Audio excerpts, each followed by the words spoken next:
नमस्कार दोस्तों, मैं जितेंद्र कुमार आपका स्वागत करता हूं अपने चैनल द एडवांस क्लासेस में। हम लोग पढ़ रहे थे गति के समीकरण, जो क्लास 9 और 11 दोनों में बहुत इम्पॉर्टेंट है। और जैसा पता है कि आपको गति का समीकरण जो होते हैं 3 होते हैं। क्या होते हैं? गति के 3 समीकरण होते हैं। क्या होता है? पहला समीकरण होता है v बराबर u प्लस ए टी। क्या होता है? v बराबर u प्लस ए टी। तीसरा होता है आपका s बराबर U T plus half A T square. तीसरा होता है s U T plus half A T square. और तीसरा होता है v स्क्वायर बराबर यू स्क्वायर प्लस 2as। क्या होता है? ये 3 समीकरण होते हैं गति के। ठीक, इस समीकरण का क्या होता है? इस समीकरण पे आपका क्वेश्चन भी आता है न्यूमेरिकल, और इसका डेरिवेशन भी आता है। तो हमको पता तो होता है गति का समीकरण, लेकिन हम क्या करते हैं, हम इसका यूज नहीं कर पाते हैं। तो यूज करने का कमी क्या आती है कि क्या होती है आपको कि इसकी बेसिक नॉलेज नहीं होता कि ये समीकरण आया कहाँ। जब आपको पता चल जाएगा कि इसकी उत्पत्ति कैसे होती है, तो आप इसका यूज करना भी आराम से समझ जाएंगे। तो देखिए, गति के समीकरण v और u प्लस ए टी। सबसे पहले इसमें आप ये जानिए कि u क्या होता है, v क्या होती है, सारे जो वेरिएबल है उसके बारे में क्या होता है। v जो होता है यहाँ पर, v जो होता है, v बराबर होता है वेलासिटी। क्या होता है? वेलासिटी, या फिर इसको बोलते हैं वेग। क्या बोलते हैं? वेग। v को बोलते हैं हम इनिशियल वेलासिटी। क्या बोलते हैं? इनिशियल नहीं, फाइनल वेलासिटी। क्या बोलते हैं? v को बोलते हैं हम फाइनल वेलासिटी। क्या बोलते हैं? Final velocity. ठीक, v को बोलते हैं हम फाइनल वेलासिटी, या फिर इसको अंतिम वेग। हिंदी में क्या बोलते हैं हम लोग इसको? अंतिम वेग। उसके बाद आता है u क्या होता है? u जो होता है हमारा इनिशियल वेलोसिटी। क्या होती है? Initial velocity. u क्या होती है आपकी? Initial velocity. इसको बोलते हैं हिंदी में हम लोग प्रारंभिक वेग। क्या बोलते हैं?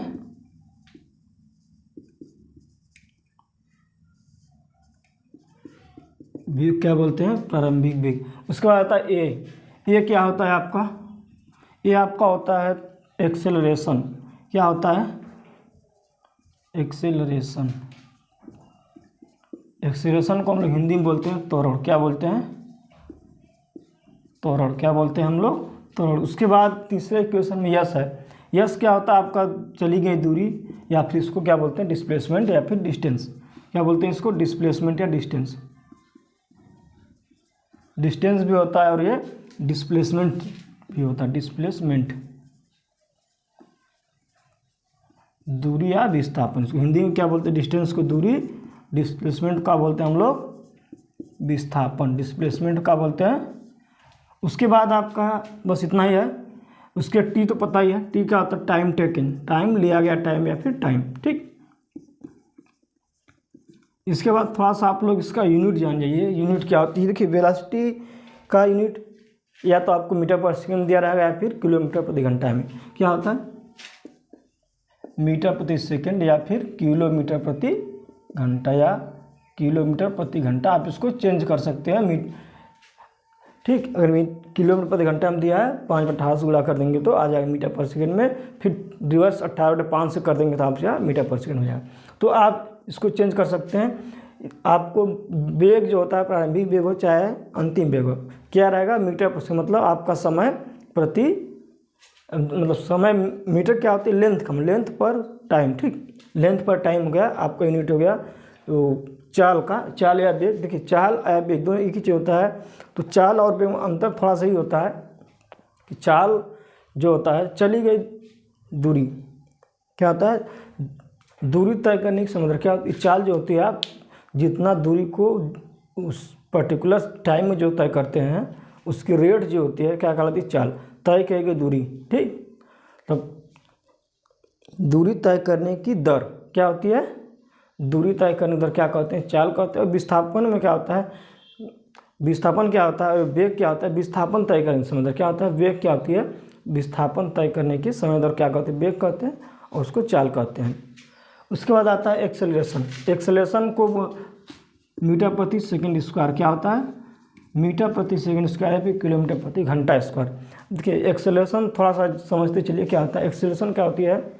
एक्सेलरेशन का मतलब होता है हिंदी में त्वरण। देखिए वेग परिवर्तन की दर, वेग परिवर्तन की rate of change of velocity is called acceleration. क्या होता है?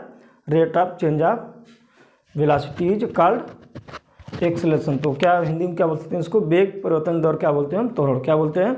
वेग परिवर्तन दर को क्या बोलते हैं हम? त्वरण बोलते हैं। उसके बाद आता है डिस्प्लेसमेंट। डिस्प्लेसमेंट या डिस्टेंस का मात्रा क्या हो जाएगा? मीटर। आप जितना दूरी तय करिए, जैसे मान लीजिए यहाँ से यहाँ तक आते हैं आप 2 मीटर तय कर लिए, आपका डिस्टेंस कितना? 2 मीटर हो गया। फिर वापस आप ऐसे घूम के यहाँ भी आ गए, मान लेते हैं यहाँ वापस चले आए इसी लाइन पे, आपका डिस्प्लेसमेंट 0 का, लेकिन आपका डिस्टेंस कितना हो गया? 4 किलोमीटर। ठीक, तो डिस्प्लेसमेंट और टाइम का तो पता ही है, टाइम क्या होती है। ठीक, टाइम क्या होगा? कभी कभी सेकेंड में दिया रहेगा, घंटा में दिया रहेगा, तो आप इसको चेंज कर सकते हैं, मिनट में दिया रहेगा। उसके बाद हम लोग देखेंगे एक एक इक्वेशन का निगमन। यस बराबर यू, वी बराबर you plus 80 half 80 square 2as। ठीक, आप इस पहले उसके बारे में बेसिक नॉलेज ये था। अब इसके बाद हम बताएंगे इसका निगमन या फिर डेरिवेशन ऑफ गति के समीकरण, मतलब law of equation of motion. ठीक, इसके तीनों इक्वेशन जो है इसका हम डेरिवेशन समझेंगे अभी। देखिए गति का पहला इक्वेशन क्या बताया था अभी? v बराबर होता है u प्लस 80। अब इसका हमको क्या करना है? डेरिवेशन या फिर क्या करना है? डिराइव करना है इसका, कि डिराइव करना है बिना u प्लस 80 को डिराइव करना है या फिर इसका सूत्र की निगमन करना है। ठीक, तो क्या होता है? देखिए मान लेते हैं किसी वस्तु का, सपोज दैट किसी वस्तु का प्रारंभिक वेग u और अंतिम वेग क्या है? u है।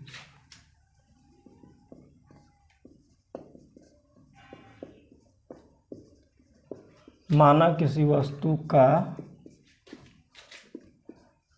प्रारंभिक वेग u, ठीक, तथा अंतिम वेग भी, अंतिम वेग क्या है? या फिर ऐसे मान से माना किसी वस्तु का अंतिम वेग u और 30 सेकेंड बाद क्या है? त्वरण a की दर से, त्वरण a से 30 सेकेंड बाद वेग भी प्राप्त कर लेती है। तो ठीक, ऐसे मान सकते हैं। मानने किसी वस्तु v वेग से चलना प्रारंभ करती है और 30 सेकेंड के बाद उसका वेग क्या हो जाता है? v हो जाता है। तो त्वरण क्या हो गया? ठीक, माना किसी वस्तु का प्रारंभिक u तथा अंतिम वेग v है, 30 सेकेंड बाद यहाँ लिख सकते हैं। तो क्या हो जाता है? देखिए आपको पता होगा कि क्या होता है त्वरण, क्या होता है? वेग परिवर्तन की दर क्या बोलते हैं? है। तो त्वरण क्या हो जाएगा? किसी वस्तु का वेग v तथा अंतिम वेग v है, तो त्वरण क्या हो जाएगा? त्वरण। तो त्वरण जो होता है आपका वेग परिवर्तन की दर, क्या होता है? वेग परिवर्तन की दर। ठीक, वेग परिवर्तन की दर को क्या बोलते हैं? त्वरण को। और क्या होता है? वेग परिवर्तन दर क्या बोलते हैं? त्वरण। त्वरण जो होता है वेग परिवर्तन की दर के बराबर होता है। वेग परिवर्तन की दर का मतलब समय आ गया, त्वरण को में लिख सकते हैं वेग परिवर्तन, मतलब हो गया आपका अंतिम वेग माइनस प्रारंभिक वेग। क्या हो गया आपका? अंतिम वेग माइनस प्रारंभिक वेग। क्या हो गया? बटे तो आपका ये जो होता दर का मतलब होता है आपका समय अंतराल। क्या होता है? समय अंतराल। अब समय अंतराल और समय में देखिए थोड़ा सा अंतर समझिए। जिसे मान लेते हैं आप यहाँ पर, ठीक है, आपने यहाँ पर पहुँच गया, एक बीच में एक पॉइंट है, आप यहाँ से 0 मीटर आपको u वेग से चल रहे, u का मान 0 है। यहाँ पर जब आते हैं मान लेते हैं 5 मीटर आए, ठीक, 5 मीटर आया 2 सेकेंड, 5 सेकेंड बाद आए, ठीक है, 5 मीटर आप 5 सेकेंड बाद आए, कितने दूरी है आपकी? 5 मीटर है। और यहाँ पर आपका 10 मीटर, आप यहाँ 5 सेकेंड में आते हैं, फिर यहाँ पर भी 5 सेकेंड में पहुँचते हैं, ये भी 5 मीटर ही है। देखिए अगर हम पॉइंट A, B और C इसको नोट कर लें तो समय अंतराल का मतलब होता है, देखिए यहाँ से यहाँ A से B के बीच समय अंतराल 5 हो गया, B से C के बीच में समय अंतराल 5, लेकिन आप ये पूछ जाए A से C के बीच समय अंतराल कितना हो जाएगा? समयों का अंतर, यहाँ पर 0 समय है, यहाँ पर 10 है, तो आप कितना आ जाएगा? समय अंतराल 10 सेकेंड हो जाएगा।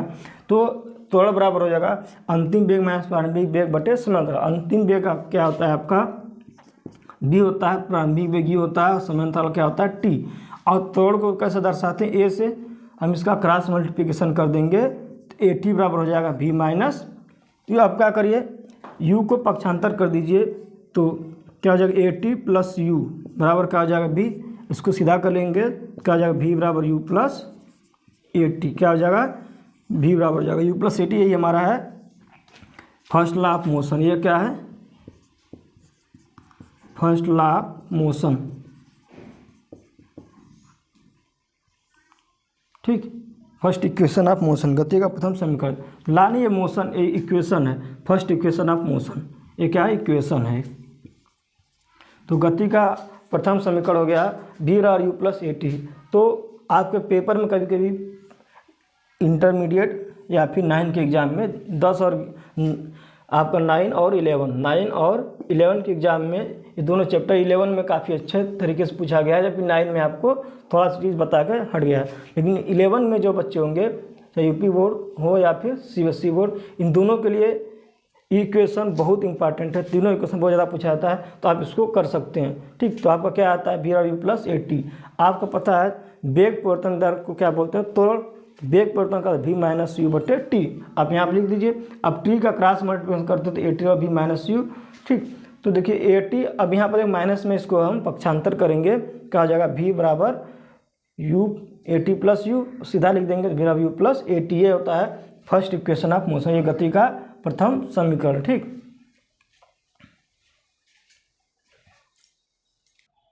इसके बाद देखिए गति का दूसरा इक्वेशन। दूसरा इक्वेशन क्या होता है, दूसरा इक्वेशन होता है आपका यस बराबर होता है U T plus half A T square. क्या होता है इस बराबर U T plus half A T square. Yes भी बताया तो यस क्या होता है आपका चली गई दूरी या फिर, ठीक। अब इसका क्या करना है आपका डिराइव करना है। क्या करना है इसका डिराइव करना है, ठीक। डिराइव या फिर निगमन, हिंदी में क्या बोलते हैं निगमन। मान लेते हैं किसी वस्तु जो है प्रारंभिक वेग u से चल रही है, 30 सेकेंड बाद क्या होता है, ठीक। सपोज दैट, माना या फिर इंग्लिश में लिखना होगा क्या लिखेंगे सपोज दैट या फिर लेट भी। माना किसी वस्तु का जो है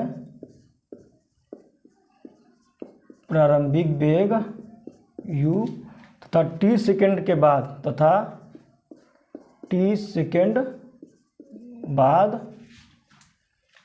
v वेग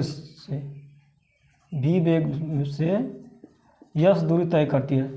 30 सेकेंड बाद यस दूरी तय करने के बाद उसका वेग v होता है। यस दूरी तय करने के बाद उसका वेग क्या हो जाता है, वेग v हो जाता है। क्या होता है वेग v हो जाता है एक समान त्वरण से या फिर एक समान त्वरण से, या बीच में डाल देंगे एक समान त्वरण से। लिख देंगे किसी वस्तु का प्रारंभिक वेग u, या फिर इससे लिखने कोई वस्तु एक समान त्वरण ए से चल रही है, प्रारंभिक वेग u है, तो 30 सेकेंड बाद उसका अंतिम वेग भी रहता है। जब 30 सेकेंड, या फिर से बोल देंगे कि 30 सेकेंड या यस दूरी तय करने के बाद उसका वेग 30 सेकेंड में यस दूरी तय करने के बाद उसका वेग भी हो जाता है, ठीक। तो ये सारा U T plus half A T square का फॉर्मूला लगता है। तो उसका सबसे पहले हम डिराइव करेंगे। क्या करेंगे डिराइव। उसके लिए मान लेते हैं कि चूँकि मान लेते हैं कि यात्रा आरंभ करने के 30 सेकेंड बाद क्या होता है, जस्ट हम यात्रा आरंभ करने के 30 सेकेंड बाद 30 सेकेंड बाद क्या होता है यात्रा, जस्ट मान लेते हैं कि यात्रा हम शुरू करते हैं, ठीक। मान लो यात्रा शुरू करते हैं, जस्ट 30 सेकेंड के बाद क्या होता है उसका वेग v प्लस प्रारंभिक वेग u होता है। तो 30 सेकेंड बाद वेग u प्लस ए हो जाता है, वेग u प्लस ए हो जाता है, ठीक। u प्लस ए क्यों लिख रहे हैं, क्योंकि आपका प्रारंभिक वेग u होता है, 30 सेकेंड कुछ ना कुछ दूरी तय करेगी तो कुछ ना कुछ वेग अर्जित करेगा। तो मान लेते हैं उसका यात्रा प्रारंभ करने के 30 सेकेंड के बाद उसका वेग v प्लस u प्लस ए हो जाता है, तथा यात्रा ख़त्म होने से टी सेकेंड पहले, यात्रा खत्म होने से टी सेकेंड पहले आप जब खत्म हो रहा है तो भी वेग प्राप्त करा तो टी सेकेंड पहले तो कुछ ना कुछ कम रहा होगा, तो मान लेते हैं v माइनस ए है। ठीक,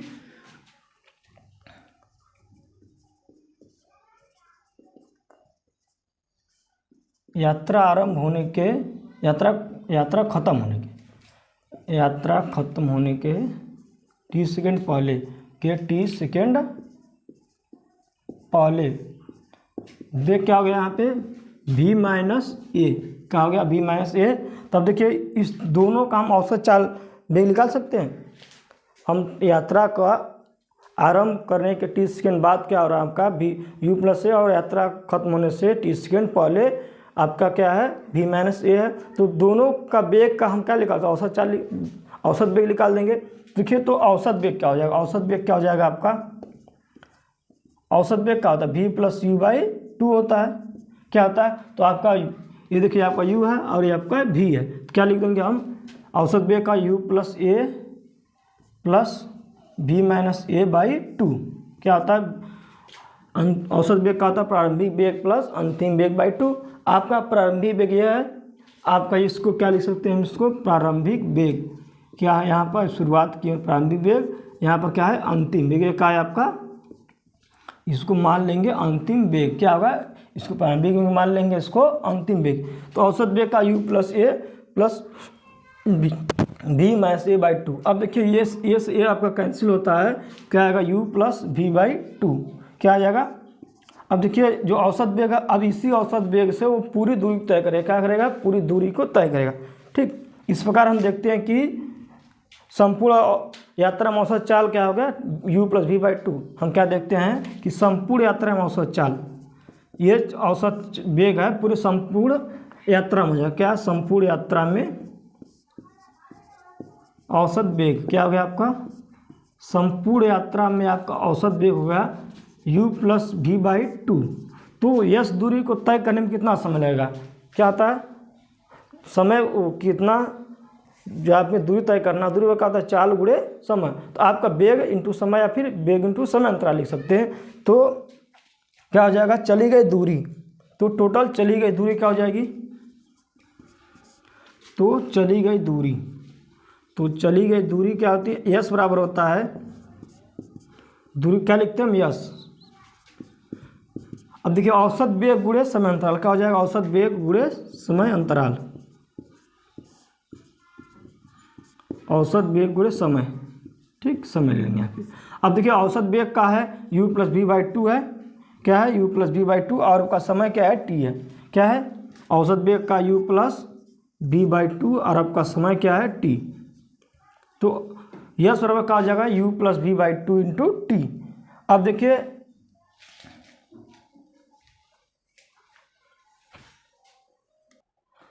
आपका यस बराबर क्या हो गया, v by u plus v by two into t. अब देखिए आपका जो फर्स्ट इक्वेशन होता है उसमें दिया होता है, यहाँ पे लिख देंगे गति के प्रथम नियम से, गति के प्रथम समीकरण से। गति का प्रथम समीकरण क्या होता है, v बराबर होता है u प्लस ए टी, क्या होता है v बराबर u प्लस ए टी। अब देखिए जो v बराबर u प्लस ए टी है, यहाँ पर हम रख सकते हैं v का मान उठा, क्या रख देंगे, तो यस बराबर क्या हो जाएगा आपका u हो जा, u तो रहेगा ही, plus u plus a t by two है, क्या है टू, और यहाँ पर t है तो t आपका तो रहेगा ही। ठीक, लिख सकते हैं, देखिए v के जगह पे हम रख देंगे u plus a T, you plus a T. अब देखिए क्या u प्लस यू क्या आ गया, टू है, तो यस बराबर क्या होगा आपका 2u हो गया, u plus you 2u plus a T, total के बटे 2 इंटू टी। अब हम यस को क्या लिख सकते हैं, देखिए 2u प्लस ए, अब इसको हम भाग दे दें दोनों को अलग करके, तो क्या आ जाएगा 2u बाई टू यू हो जाएगा, 2u बाई टू का u हो जाएगा plus a t by to हो जाएगा, या फिर क्या लिख सकते हैं हाफ ए टू, क्या लिखते हैं, देखिए इसको भाग देने अलग अलग, अगर 2u से 2u कट जाएगा, हमारा u बचेगा, इसमें से 1/2 ए टी हो जाएगा इंटू टी, टी है तो टी से गुणा कर देंगे, तो अब टी का गुणा करने से क्या आएगा यू टी हो जाएगा प्लस 1/2, और टी का गुणा होगा टी में कितना हो जाएगा टी स्क्वायर, क्या हो जाएगा टी स्क्वायर। तो यह सर क्या आएगा U T plus half A T square. यही होता है हमारा गति का सेकेंड इक्वेशन, इक्वेशन सेकेंड क्या होता है ये क्या होता है हमारा गति का दूसरा समीकरण क्या होता है, ut plus half A T square. ये आपका प्रूव्ड हो गया। ये देखिए इंटरमीडिएट के एग्जाम में इसका डेरिवेशन चाहे यूपी बोर्ड हो चाहे सीबीएसई दोनों में पूछा जाता है। बस सीबीएसई बोर्ड अंतर ये होगा कि हम इसको जो ये फाइनल वेलोसिटी यहाँ पर लिखे हैं प्रारंभिक वेग की जगह पे हम फाइनल इनिशियल वेलोसिटी लिख देंगे। यहाँ पर आप क्या लिख देंगे, फाइनल वेलोसिटी लिखेंगे। बस आप जो हम है हिंदी में लिखे कुछ चीज़ आप इंग्लिश में कर सकते हैं उसको, बाकी प्रोसेस सेम है। तो देखिए समझिए, मान लेते हैं वस्तु का प्रारंभिक वेग u और 30 सेकंड बाद यह दूरी तय करने के बाद उसकी प्रारंभिक अंतिम वेग v हो जाती है। यात्रा के दौरान पूरी त्वरण एक समान a है। क्या है, यात्रा के दौरान एक समान त्वरण a है। तो मान लेते हैं चूंकि यात्रा आरंभ करने के 30 सेकंड बाद, यात्रा आरंभ करने के 30 सेकंड बाद वेग क्या है, u प्लस a है। तब तथा यात्रा को समाप्त होने से 30 सेकंड पहले आपका वेग क्या है, v माइनस ए। तो कि यात्रा आरंभ होने और टोटल लास्ट और शुरू, टोटल औसत वेग निकाल देंगे। तो औसत वेग क्या होता है, u प्लस वी बाई 2 होता है, मतलब अंतिम वेग प्लस प्रारंभिक वेग बटे 2। तो हम इसका औसत वेग निकाल देंगे। तो u plus a plus v minus a कर देंगे, ए से कट जाएगा आपका, तो आएगा v plus u by 2, u plus v by 2। तो संपूर्ण यात्रा में औसत चाल का होगा u प्लस वी बाई 2। तो चलिए दूरी कितना होगा, दूरी होता है आप औसत वेग गुणे समय, तो u प्लस वी बाई 2। अब देखिए u प्लस वी, अब इसको यहाँ सिद्ध नहीं हुआ कुछ, तो क्या करना होता है आपको, यहाँ पर ले लेना गति का प्रथम समीकरण। क्या होता है गति का प्रथम समीकरण, क्या होता है v बराबर u plus a T, v बराबर u प्लस ए टी। अब v का वैल्यू रख देंगे उठाकर यहाँ पे, क्या रख देंगे उठाकर इस यहाँ पर v का इक्वेशन, v का वैल्यू रख देंगे, v का वैल्यू यहाँ पर रख देंगे तो u plus v plus u t हो जाएगा, v की जगह का u plus a t by 2। अब उसके बाद देखिए u प्लस यू 2u हो गया प्लस ए टी है। अब इसको भाग दे देंगे अलग अलग करके, 2u से 2u कट जाएगा, बचा हमारा u, 2 से 2 कट गया, बचा u plus a t by 2 होगा। क्या लिख देंगे इसको, 1/2 ए टी और t से मल्टीप्लाई कर देंगे। अब देखिए t से मल्टीप्लाई करेंगे तो U T plus 1/2 A T square. ये होता है हमारा गति का सेकेंड इक्वेशन। क्या होता है हमारा गति का दूसरा समीकरण है। इसको आप लोग नोट कर लीजिए। देखिए गति का तीसरा समीकरण क्या होता है, गति का तीसरा समीकरण है, फिर तीसरा समीकरण गति का तीसरा समीकरण होता है v स्क्वायर बराबर होता है u square plus 2as। v square का होता है u स्क्वायर प्लस 2as। क्या होता है, इस समीकरण का क्या करना है हमको, निगमन करना। क्या करना है, निगमन करना। क्या करना है आपको, निगमन या फिर डेरिवेशन, बात एक ही चीज़ है। ठीक है, मान लेते हैं किसी वस्तु, कोई वस्तु एक समान त्वरण ए से चल रही है, 30 सेकंड बाद वह यह दूरी तय करती है। क्या करती है, माना कोई वस्तु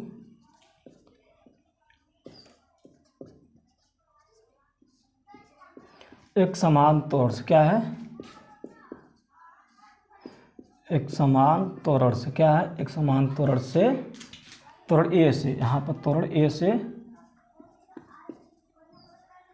चल रही है। क्या है, एक त्वरण से चल रही है,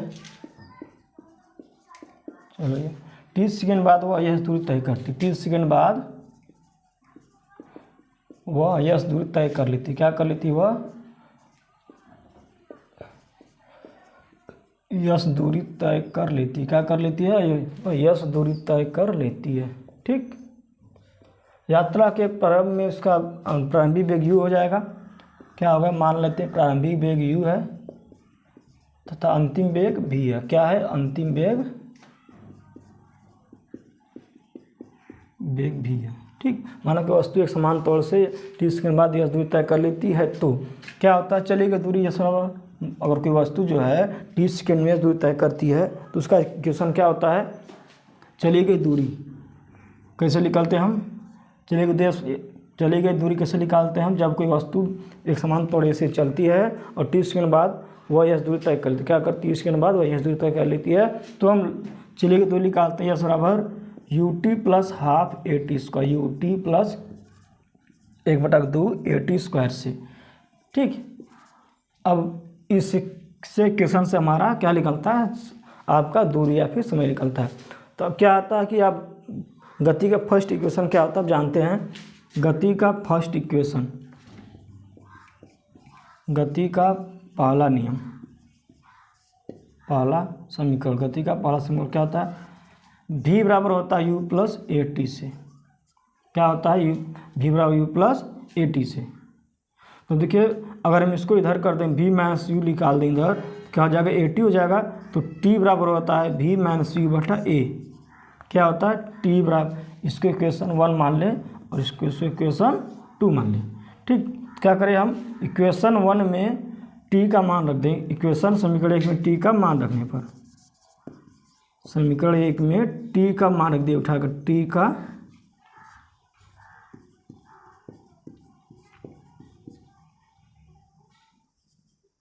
इक्वेशन 1 में आप t का मान को रख दीजिए। क्या करें, t का मान को रख दीजिए, तब क्या रख देंगे, v बराबर, यहाँ पर यस बराबर क्या लिख देंगे, देखिए यस बराबर हो जाएगा u तो रहेगा ही, t का मान हो जाएगा v माइनस यू बटा ए। ठीक, प्लस 1/2 ए तो रहेगा, सिंपल सी बात है वो। उसके बाद t का मान हो जाएगा v माइनस यू बटा ए का होल स्क्वायर। तो यस बराबर क्या हो जाएगा, यहाँ पर गुणा हो जाएगा, यहाँ पे देखिए यू भी हो जाएगा माइनस यू स्क्वायर बटे ए, प्लस जिसमें यह क्या हो जाएगा, देखिए 1/2 ए तो रहेगा ही। अब देखिए इसका स्क्वायर हो जाएगा, ए माइनस बी का स्क्वायर का होता है ए स्क्वायर प्लस बी उसका माइनस 2ab, तो b square plus u square minus 2u भी बट ए का स्क्वायर कितना हो जाएगा, ए स्क्वायर। अब देखिए यस बराबर क्या हो जाएगा,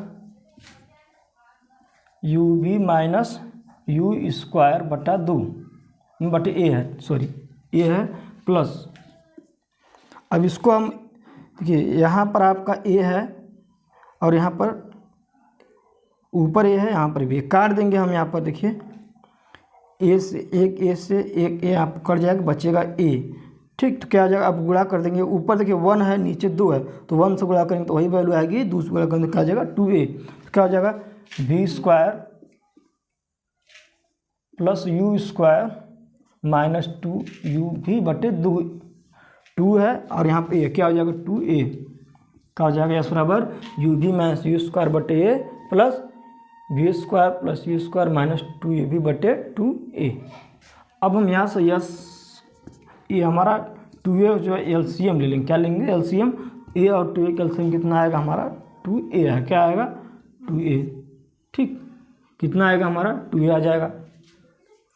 तो अब देखिए 2a आ जाएगा, हम इसका भाग देंगे, कितना बार जाएगा 2a में s भाग देंगे तो 2 बार जाएगा, तो 2 बार आएगा तो सब में 2 से गुणा होता है, तो क्या हो जाएगा 2u भी हो जाएगा माइनस 2u स्क्वायर। क्या हो जाएगा, इसको बीच में लिख लीजिए 2a यहाँ पे। ठीक, प्लस है तो प्लस के निशान, ये देखिए एक बार जाएगा, ये एक बार जाएगा तो एक में ऊपर गुणा हो जाएगा, v square plus u square minus क्या हो जाएगा 2u। अब देखिए यस बराबर क्या हो जाएगा, अब देखिए प्लस और माइनस सेम चीज़ आपका हो जाएगा कैंसिल आउट। ठीक, अब इसके बाद देखिए minus 2u square plus u square क्या हो जाएगा minus 2u square, minus 2 plus 1 क्या होता है माइनस 1 होता है। तो आपके यहाँ पर minus u square plus v square बटे 2 इंटू ए। अब इसका क्रॉस मल्टीप्लिकेशन कर देंगे, क्या हो जाएगा 2as बराबर minus u square plus b square. अब देखिए उठा के इधर कर दीजिए, पक्षांतर माइनस है तो उधर आएगा प्लस हो जाएगा। क्या लिख सकते हैं 2as प्लस यू स्क्वायर बराबर वी स्क्वायर, तो वी स्क्वायर बराबर क्या हो जाएगा यू स्क्वायर प्लस 2as। यही तो इक्वेशन हमारा होता है गति का तीसरा इक्वेशन, तो ये हमारा प्रूव्ड हो गया। ठीक, तो समझिए इसको एक बार, मान लेते कोई बात v square u square plus 2as, ये होता है गति का तीसरा इक्वेशन। आपको बोर्ड पर एक इक्वेशन लिखा रहेगा, ठीक, लिख देगा तो बोल देगा इस समीकरण का निगमन कीजिए या फिर डेरिवेशन कीजिए। तो मान लेते हैं कोई वस्तु एक समान तौर ए से चल रही है, 30 सेकंड बाद वो एस दूरी तय कर लेती है, तो क्या होता है चली गई दूरी क्या हो जाएगा U T plus half A T square. उसमें मान लेते हैं प्रारंभिक वेग यू और अंतिम वेग क्या है, अंतिम वेग यहाँ पर भी लिख लेते हैं, अंतिम वेग भी है, अंतिम वेग क्या है भी है, अंतिम वेग क्या है भी है। तो चलिए दूर का U T plus half A T square होता है। क्या होता है इस बराबर U T plus half A T square, जब ऐसा पूछेगा तो। अब हमको पता है कि गति का फर्स्ट इक्वेशन क्या होता है, वी बराबर यू प्लस ए टी। हम इस इक्वेशन से टी का मान निकाल लेंगे, टी का मान क्या आ जाएगा वी माइनस यू बटे ए। ठीक, अब इसी टी को उठा करके यहाँ पर रख दीजिए इक्वेशन फर्स्ट में। तो यस बराबर हो जाएगा यू टी, यू के जगह पे बी माइनस यू बटे ए रख दिए ए के जगह पे, ठीक, टी की जगह पे बी माइनस यू बटे ए, ठीक। उसके बाद 1/2 ए और टी की जगह पर रख दिए बी माइनस यू बटे ए का स्क्वायर है तो स्क्वायर कर दे टी स्क्वायर। अब देखिए यू वाला बोला जाएगा यू भी minus b square u square बटे ए हो गया, ठीक। अब इसके बाद क्या होगा ए, ये देखिए स्क्वायर रूप में है तो उसको स्क्वायर कर लीजिए, तो ए माइनस बी को स्क्वायर है a square plus b square minus 2ab, तो b square plus u square minus 2ab बटे ए स्क्वायर। अब देखिए यहाँ पर ए है, यहाँ पर ए स्क्वायर कट जाएगा, यहाँ बचेगा ए, ठीक। अब ये बचेगा तो अब देखिए u b minus u square plus a और ए कितना हो जाएगा 2a, तो b square plus u square minus 2ab बटे 2a। अब उसके बाद देखिए क्या करना है, इन दोनों का एलसीएम लेंगे 2a और a का एलसीएम कितना है आपका आएगा 2a, क्या आएगा 2a। अब 2 एलसीएम ले लेंगे, अब 2 और ये क्या a है, तो a है और ये 2a कितने बार जाएगा 2 बार जाएगा। इस इक्वेशन पे आपका इस वैल्यू दोनों में 2 से गुणा आ जाएगा तो 2u माइनस 2u स्क्वायर। अब देखिए ये आपका एक बार जाएगा तो इस यहाँ से यहाँ तक में किससे गुणा होगा 1 से, तो u b square plus u square minus 2u भी। अब देखिए माइनस 2b और प्लस 2b क्या है आपका कैंसिल आउट हो जाएगा, कैंसिल आउट। देखिए माइनस 2 यू स्क्वायर है प्लस 2 स्क्वायर जोड़ देंगे minus u square plus b square, तो minus u square plus b square बटे 2। अब इसको क्रॉस मल्टीप्लिकेशन कर देंगे बराबर 2s बराबर minus u square plus b square, minus को उठा के इधर कर देंगे तो हो जाएगा प्लस। अब तो क्या आएगा बी स्क्वायर प्लस 2as, यही हमारा आता है गति का तीसरा समीकरण। तो ये रहा आपका गति के तीनों समीकरण का निगमन। यदि आप लोग वीडियो अच्छी लगी हो तो ज़्यादा से ज़्यादा अपने दोस्तों को शेयर करें। यदि आप लोग चैनल पर नए जुड़े आप तो आप लोगों से रिक्वेस्ट है चैनल को सब्सक्राइब कर लें और बेल आइकन दबाना न भूलिए। धन्यवाद, फिर मिलेंगे आप लोग उस वीडियो में, तब तक अपना ख्याल रखें, बाय, बेस्ट ऑफ लक।